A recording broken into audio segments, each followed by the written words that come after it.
Monsieur Piron. Oui, merci. Donc Proudhon disait que toutes les synthèses étaient toujours politiques, donc ou toujours gouvernementales. Donc je ne ferai pas de synthèse. J'essaierai donc d'être assez rapide pour pas abuser votre temps. Notre journée a été peuplée par beaucoup d'informations et de données sur la forme de créativité en fait sur lequel je voudrais m'arrêter. Je voudrais simplement répondre à la question qui m'a été posée, c'est que finalement quel lien possible finalement entre l'économie circulaire et le développement durable ou la durabilité. Et donc pour y répondre, je le ferai en quelques points. Une première observation, elle sera centrée sur la question de la transition, comme question de économie et transition. Le second point, il voudrait articuler les liens entre transmission et transition, transmission scolaire et transition. Et enfin, un troisième point, si j'ai le temps, sur les liens, si vous voulez, entre finalement le discours de l'économie circulaire avec un modèle en fait de développement social et politique déterminé ou particulier, et j'aimerais savoir lequel. Donc je commence par une remarque. Enfin, on a prononcé quelques fois, pas beaucoup finalement, le mot de transition tout au long de cette journée. Au fond, ce qui est en question autour de l'idée de transition, c'est de penser en fait des métamorphoses, le passage d'une forme en une autre. Et une définition finalement provisoire que l'on pourrait donner de la transition, c'est de la penser effectivement comme un processus, et on a beaucoup parlé de processus finalement tout au long de la journée. Donc la transition, c'est un processus dans lequel un système change de manière fondamentale, et change de manière fondamentale à la fois son fonctionnement et son mode d'organisation. La question étant alors comment accompagner et comment déployer en fait cette question de la transition. Pour nous, du moins pour notre époque, cette question de la transition, elle est liée à une réflexion majeure qui porte sur la raréfaction de l'énergie ou la redécouverte que finalement l'énergie sur laquelle en fait beaucoup de nos moyens de transport se reposent, et bien finalement que l'énergie ça a un coût. Bref, la question de la transition, de près ou de loin, pour une part, elle est liée à une problématique qui est finalement la question d'une ère post-carbone, qui pose, à partir de là, quelles sont les formes de transformation, métamorphose, je reprends encore ce mot, quelles formes de transformation souhaitables et peut-être inévitables. Or, ce qu'on observe, c'est que, eu égard à cette question, il y a plusieurs réponses possibles. Qui sont soit juxtaposées, soit articulées, soit opposées. Et dans les tables qui se sont succédées tout au long de la journée, je trouvais ça assez significatif. La transition, on peut la penser comment? On peut la penser, première piste possible, en renforçant l'efficacité écologique de l'économie. Renforcer l'efficacité écologique de l'économie, comment? Bien par des formes d'innovation très particulières qui relèvent précisément de l'économie, enfin de l'innovation technique ou scientifico-technique. C'est ce qu'on entend classiquement quand on parle de croissance verte, par exemple. Et donc qui interroge dans quelle mesure, pourquoi pas, au fond, l'économie circulaire peut être installée de ce côté-là, du côté de l'efficacité écologique de l'économie, ou bien l'éco-conception, pour prendre des exemples qu'on a évoqués ce matin. Donc ça, c'est une piste possible qui est explorée, et on a eu beaucoup de signes très intéressants, d'inventivité, de créativité de ce côté. Mais on a une seconde piste qui est pas moins intéressante, qui est autrement intéressante, qui consiste à dire finalement ce qui est en jeu pour penser la transition, et donc c'est d'inventer des transformations souhaitables, mais qui relèvent cette fois-ci de ce qu'on pourrait appeler la résilience des sociétés. Ce qui est en jeu alors, ça n'est plus nécessairement ou à tout craint, si je puis dire, encourager la recherche du côté de l'inventivité technique. On a utilisé à un moment donné, au début de l'après-midi, l'idée de technophilie. Mais si on n'est pas technophile, on n'est pas pour autant nécessairement technophobe.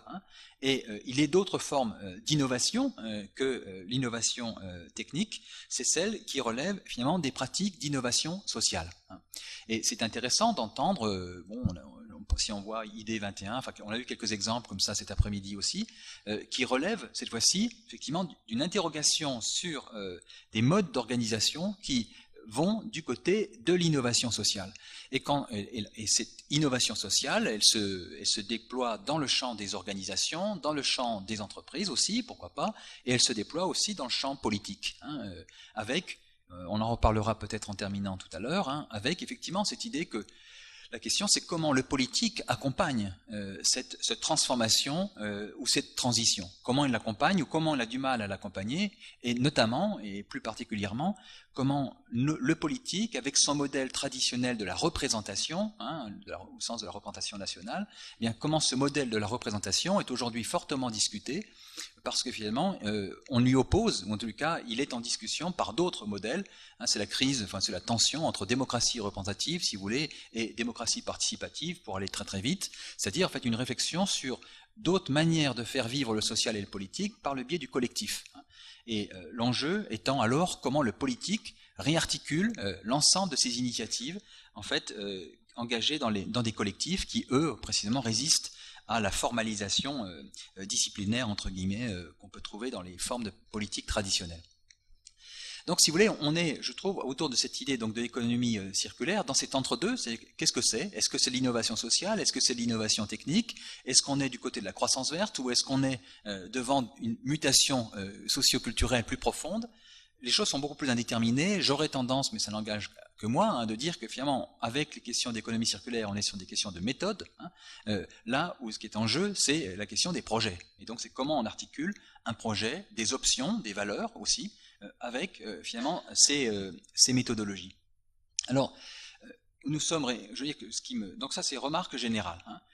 Ce qui veut dire, enfin, sur cette distinction entre innovation technique et innovation sociétale, eh bien, ce qu'on observe, c'est qu'on a aujourd'hui dans le champ du, comment dire, contemporain, donc des acteurs différents pour penser la transition. On a des penseurs qui mettent, enfin, des approches qui sont plutôt nourries, en fait, je veux dire, par des sciences politiques, qui pensent ce qu'on pourrait appeler une transition en termes de management social et politique, et qui sont fortement nourris par les approches justement en termes de durabilité, y compris dans la pluralité des discours de durabilité, qu'elles soient faibles ou fortes, je ne rentre pas ici dans le détail, là où on a d'autres modèles en fait qui pensent à transition, qui relèveraient plutôt, j'ai évoqué le mot, comment dire, d'une transition qui serait une transition qu'on pourrait appeler résilience, qui cette fois-ci met l'accent plutôt sur l'idée que le modèle il est moins à tirer des sciences politiques que tiré des sciences environnementales. Je finirai peut-être là-dessus tout à l'heure si j'ai le temps, mais en tout cas je l'aurais au moins dit. Donc je pense ici aux travaux de Rob Hopkins par exemple sur la question de la transition résilience. Alors je voudrais donc m'arrêter parce que donc nous sommes enseignants et donc cette question est quand même très importante. C'est d'abord comment penser les liens entre transmission et transition. Donc ça sera donc le premier point que je voulais développer. Il y a quelque chose, enfin, à mon avis, il y a un enjeu qui est quand même fondamental, c'est une banalité que je vais dire, mais je la dis quand même, c'est que de cette façon, il n'y a pas de développement durable des sociétés, plus globalement peut-être des cultures, si ça a un sens de le dire comme ça, donc, et de développement dans ces relations avec les autres humains et les non-humains, mais il n'y a donc pas de développement durable des sociétés et des cultures s'il n'y a pas aussi un développement durable des personnes. En tous les cas, ce qui est en jeu, c'est qu'est-ce que ça signifie dans un projet finalement pédagogique de penser durablement un système éducatif, si effectivement autour de l'idée de durabilité, il ne s'agit pas simplement de faire durer des pratiques qui ont été très longtemps exercées, celle de l'exercice en amphithéâtre par exemple, mais s'il est question effectivement d'interroger une autre façon de faire advenir pour l'humain façon de se comprendre comme homme. Autrement dit, je le dirais comme ça, finalement ce qui est en question, c'est que les questions de durabilité, on le sait, elles articulent des questions qui sont d'écologie, au sens d'écologie comment dire, environnementale si on veut, mais des questions d'écologie sociale et des questions d'écologie psychique. Et ce qui est engagé autour de cet aspect-là, c'est effectivement dans le champ éducatif, bien quelle idée nous faisons-nous, au fond, de l'économie psychique de nos élèves et de nous-mêmes, parce que finalement la relation éducative elle concerne au moins deux personnes, c'est toujours une construction mutuelle, il n'y a pas les élèves et nous, c'est nous, C'est l'entre-nous qui est ici engagé. Et donc, autrement dit, je pourrais poser la question comme ça. Je trouve que des journées comme celle-ci, ce qu'elles réinterrogent, c'est finalement quelles sont nos obstinations durables. Quelles sont nos obstinations durables que nous cherchons à faire vivre et à aider à porter très longtemps dans le temps, puisque finalement l'idée de transmission qui est si chère à l'activité pédagogique, dans le champ scolaire en tous les cas, elle est portée par cette question-là. Comment traversons-nous le temps ensemble, génération après génération, et autour de quelles obstinations durables? Et je dirais, ces questions d'économie circulaire et de durabilité au sens technique du terme, ce qu'elles viennent réinterroger, c'est précisément cette lame de fond. On a évoqué déjà une lame de fond avec le modèle finalement linéaire de l'économie qui existe ici depuis, enfin, sur notre continent depuis un peu plus d'un siècle. Mais finalement, si on regarde très rapidement, au fond, quel est ce modèle, enfin nos obstinations durables, très rapidement, je les avais notées comme ça. Nous sommes nés, enfin nous sommes encore au fond dans une culture fortement marquée par les idéaux de l'émancipation, émancipation par la culture, valorisation de la raison critique, idéal du progrès, supporté par le rôle des sciences et des techniques. Globalement, c'est presque un peu le modèle Condorcet, quoi. Mais la question, c'est 2 siècles après, qu'est-ce qu'il en est de ces 3 éléments que je viens ici rapidement de poser? C'est-à-dire, quelles sont les nouvelles émancipations qui aujourd'hui sont à mobiliser? Ce qui me semble très important d'observer, c'est que, de cette façon, probablement qu'un des lieux fondamentaux de l'émancipation, c'est de sortir des approches qui relèvent de ce qu'on pourrait appeler une forme de rationalité instrumentale, qui enferme la totalité du monde vécu, du monde humain, dans le langage des procédures, des programmes et des tableurs. Ce qui me frappe beaucoup depuis ce matin, c'est finalement comment des acteurs, dans la pluralité de leurs interventions, en fait, parlent de créativité. Autrement dit, réintroduisent, comment dire, par du bricolage ou par des options en fait extrêmement fortes, réintroduisent de la marge, donc de l'inventivité, dans un système fortement, finalement, dominé par la culture des programmes, ou de la rationalité instrumentale, pour le dire autrement. Donc la question de où sont les espaces de l'émancipation, c'est une première question. Où sont aussi notre rapport, effectivement, quel rapport, entretenons-nous avec l'idée de progrès, au fond, 2 siècles après les grands idéaux de progrès, ce qui a pris la place, d'une certaine façon, de l'idée de progrès, c'est au mieux l'idée d'innovation, en confondant d'ailleurs le registre de l'innovation comme forme d'inventivité technique et le progrès comme idéal, mais plus précisément, au fond, ce qui prend la place même de l'idée d'innovation, c'est celle d'accélération. On voit très très bien comment l'idéal de progrès, qui était l'idéal des Lumières, s'est progressivement substitué, de telle sorte que les moyens qui servaient l'émancipation et le progrès ont pris leur autonomie à l'égard de l'idéal de progrès pour eux-mêmes finalement se déployer sans fin. Alors donc c'est la culture de l'innovation ou de l'accélération qui réinterroge effectivement quelles sont aujourd'hui nos finalités. Et puis il y a un troisième effectivement trait, qui est un trait qui est effectivement délicat, enfin qui est difficile à penser. C'est finalement ce grand modèle issu du modèle révolutionnaire, c'était un modèle d'affranchissement à l'égard de toute forme de limite par le biais des sciences et techniques. L'enjeu, c'est comment repenser la limite alors que, sans tout de suite, comment dire, être dans le refermement, dans le repli. Bref, quelle anthropologie finalement de la limite dans une société qui, par ses sciences et ses techniques, nous y limite. Et finalement, la question de la circularité, elle est une manière de repenser effectivement la limite, mais dans une tonalité spécifique. Alors, dans le champ scolaire, qu'est-ce que ça a comme enjeu? J'en vois 3 que je vais très rapidement, je suis obligé de le dire en 3 mots, tant pis. Il y a un premier enjeu qui est le plus pauvre, mais qui est celui par lequel on commence souvent, qui est un enjeu qui relève de l'éthos, qui relève de quel type de mœurs mettons en place. Pour le dire simplement, c'est ce qu'on a aujourd'hui autour de ces questions des éco-gestes. Fais attention à ne pas gaspiller la nourriture, c'est très important, mais la question, c'est comment un éco-geste, qui est une forme de discipline de soi, qui est finalement l'invention, et probablement que l'éco-geste, il est aujourd'hui, je suis pas, on verra ce qu'il en sera dans 4 siècles, hein, mais je pense à Norbert Elias quand qui écrivait La civilisation des mœurs, hein, en s'interrogeant comment les mœurs ont changé avec l'invention de la fourchette et du mouchoir. Hein. Qu'est-ce qu'il en est aujourd'hui, effectivement, avec l'éco-geste comme l'invention d'une nouvelle civilisation des mœurs, hein, qui dit quelque chose effectivement de très important, c'est comment le moindre de mes gestes, pour une part, dans l'ordinaire et la singularité du quotidien, eh bien, il est nourri d'une conscience et d'une appartenance à plus vaste que soi, c'est-à-dire mon histoire, mais l'histoire en fait du milieu, du territoire, mais plus vastement encore l'histoire des vivants avec lesquels je suis lié. Bref, donc l'éco-geste, c'est une très très belle idée, mais comment faire en sorte que ça ne soit pas simplement du dressage, hein. Pour le dire autrement, si vous voulez, comment la valorisation des éco-gestes ne soit pas, je vais le dire comme ça, c'est trop rapide, mais enfin, conclure une journée, c'est souvent l'ouvrir, hein, mais finalement, comment faire que les éco-gestes ne soient pas que de l'éco-gesticulation. Le second strate, autrement dit, je suis persuadé que la question de l'éthos est importante, mais si elle n'est pas nourrie, si elle n'est pas mobilisée, y compris par du désir, et bien effectivement, on peut comprendre que les élèves soient très vite lassés. Hein. Mais il n'y a pas que. Hein. Le second strate, c'est la question, des contenus de savoir, des contenus de connaissances. C'est très bien, même s'il n'y connaissait rien, que le chef de l'établissement qui nous accueille aujourd'hui nous dit mais il y a un grand problème aujourd'hui dans le cadre de l'enseignement agricole, c'est une réforme en fait des programmes scolaires. Une des questions de fond ici, donc, est une question épistémologique. C'est qu'est-ce qu'un manuel scolaire comme expression d'un savoir constitué, d'un savoir normal d'une certaine manière, mais qui pour une part aussi est déjà un savoir mort.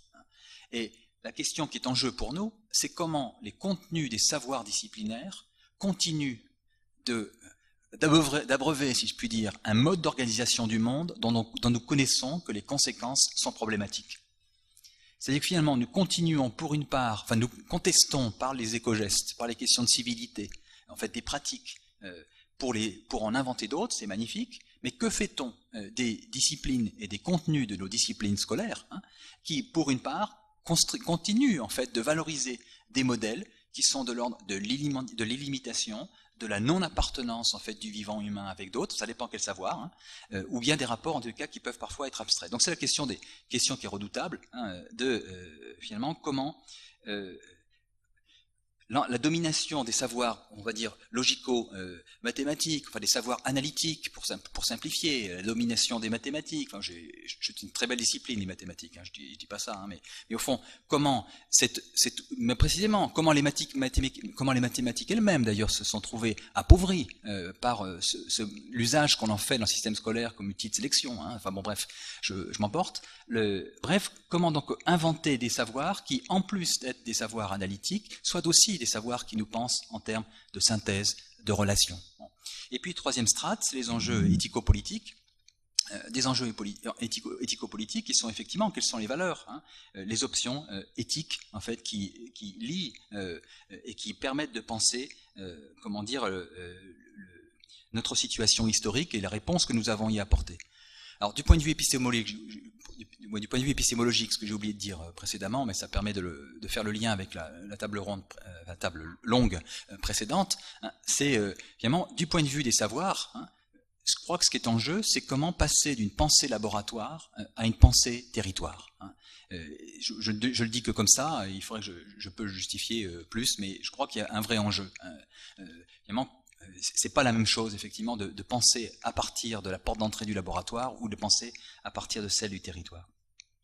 Et c'est d'autant plus intéressant quand, effectivement, ces exercices de pensée se font dans des établissements publics, locaux d'enseignement. Qu'est-ce que ça veut dire, la localité, le territoire, pour un établissement, lui aussi.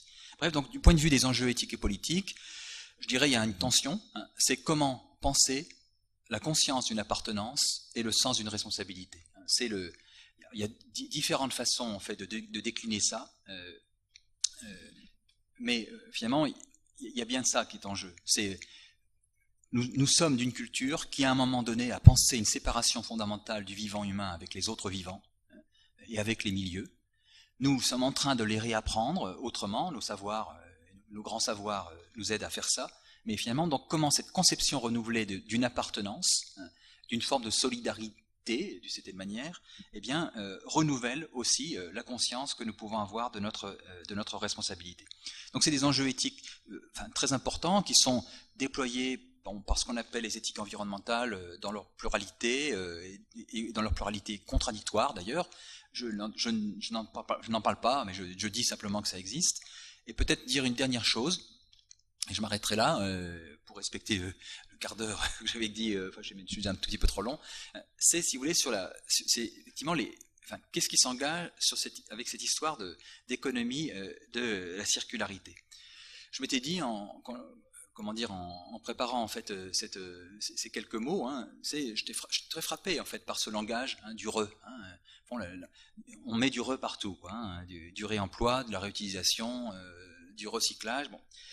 C'est-à-dire là où on peut avoir une pensée du et, quoi, de l'émancipation, de l'élimination, enfin bref, donc cette pensée du re qui est engagée ici, qu'est-ce qu'elle dit? Elle dit, je crois qu'elle dit quelque chose de fondamental, et c'est bien qu'on ait entendu des économistes parler un tout petit peu avant. C'est finalement quel type d'anthropologie fondamentalement nous sert pour construire notre monde. Eh bien, probablement, je ne suis pas prophète et je ne veux pas jouer le prophète, mais probablement qu'un des enjeux engagés autour de cette pensée du re, entre guillemets, c'est précisément de contester un type d'anthropologie, une anthropologie qu'on pourrait appeler individualiste, celle de l'atomisme individualiste, celle de l'homo economicus, ou de l'idiot rationnel. Il y a tellement de mots en fait qui disent très bien finalement que nous ne serions peut-être que des calculateurs, même si bien sûr il y a de la rationalité dans nos manières de faire. Mais bref, donc une anthropologie, il me semble que nous sommes dans un temps où une anthropologie, donc celle finalement de l'homo economicus pour faire court, est en discussion avec une autre anthropologie qui est en train de se déployer, qui est une anthropologie de la relation. Et probablement que c'est une question qui nous est posée. Et le fait que nous soyons enseignants, c'est pas inintéressant de s'en souvenir. Finalement, quel est le plus petit atome du social, y compris dans une salle de classe. Et donc, qu'est-ce que c'est qu'un élève de ce point de vue? Est-ce que c'est un consommateur ou est-ce que c'est un consommateur, comme on dit, pour reprendre une distinction qui a été formulée cet après-midi? Bref, quel est le plus petit atome du social? Est-ce que le plus petit atome du social, c'est l'intérêt égoïste, ou est-ce que le plus petit atome du social, c'est la relation? Bien, de cette façon, si ce plus petit atome du social, c'est la relation, quelles en sont les incidences? Eh bien, il y en aurait une multiplicité. J'en avais noté 5, mais je peux les donner, mais je peux aussi m'arrêter là, c'est comme vous voulez. Bon, alors je les déploie, mais simplement une phrase à chaque fois.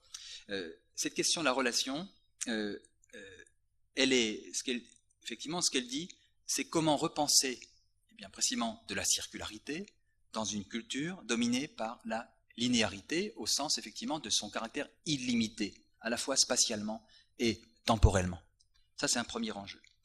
Il y a un second enjeu, c'est cette pensée de la relation, de cette façon, elle met l'accent, on l'a très bien vu à propos de l'exemple de l'écologie industrielle, elle met l'accent sur l'idée que nous sommes dans une culture qui s'est construite plutôt sur le mode de la juxtaposition. Bien, au fond, comment relier là où d'ordinaire on juxtapose. C'est vrai pour tout, c'est-à-dire comment penser dans le langage de la coopération, là où d'ordinaire on apprend à fonctionner dans le registre de la coordination rationnelle et fonctionnelle. Je ne dis pas qu'il ne faut pas de coordination rationnelle et fonctionnelle, mais comment remettre de la coopération là où, au fond, l'appétit de coordination prend souvent la place.